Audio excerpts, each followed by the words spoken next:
ഒന്നാം സ്ഥാനം പതിവ് പോലെ ഇക്കൊല്ലവും എറണാകുളം ജില്ലയ്ക്ക് തന്നെയാണ്. 2024-25 സാമ്പത്തിക വർഷത്തിൽ ഒരു എറണാകുളത്തുകാരൻ്റെ ശരാശരി വരുമാനം 2,61,000 രൂപയാണ്.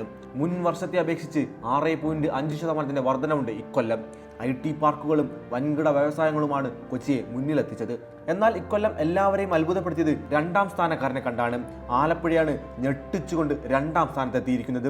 2,59,000 രൂപയാണ് ഒരു ആലപ്പുഴക്കാരൻ്റെ ശരാശരി വരുമാനം. അതായത് 20,000 രൂപയുടെ വ്യത്യാസം മാത്രമാണ് എറണാകുളവും ആലപ്പുഴയും തമ്മിലുള്ളത്. പട്ടികയിൽ തുടർന്നുള്ള സ്ഥാനങ്ങളിൽ കൊല്ലം 2,40,000 രൂപ, കോട്ടയം 2,31,000, തൃശൂർ 2,11,000 എന്നീ ജില്ലകളാണുള്ളത്.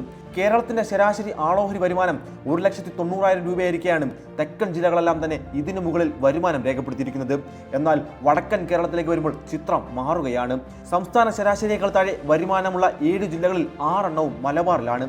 ആളോഹരി വരുമാനത്തിൽ ഏറ്റവും പിന്നിലുള്ളത് മലപ്പുറം ജില്ലയാണ്. വെറും 1,18,000 രൂപയാണ് ഒരു മലപ്പുറത്തുകാരൻ്റെ ശരാശരി വരുമാനം.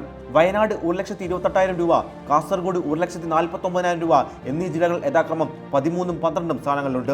തെക്കൻ കേരളത്തിൽ പത്തനംതിട്ട മാത്രമാണ് സംസ്ഥാന ശരാശരിയേക്കാൾ പിന്നിലായ ഏക ജില്ല. എങ്കിലും കഴിഞ്ഞ വർഷം 12ാം സ്ഥാനത്തായിരുന്ന പത്തനംതിട്ട ഇത്തവണ 10ാം സ്ഥാനത്തേക്ക് മെച്ചപ്പെട്ടിട്ടുണ്ട്.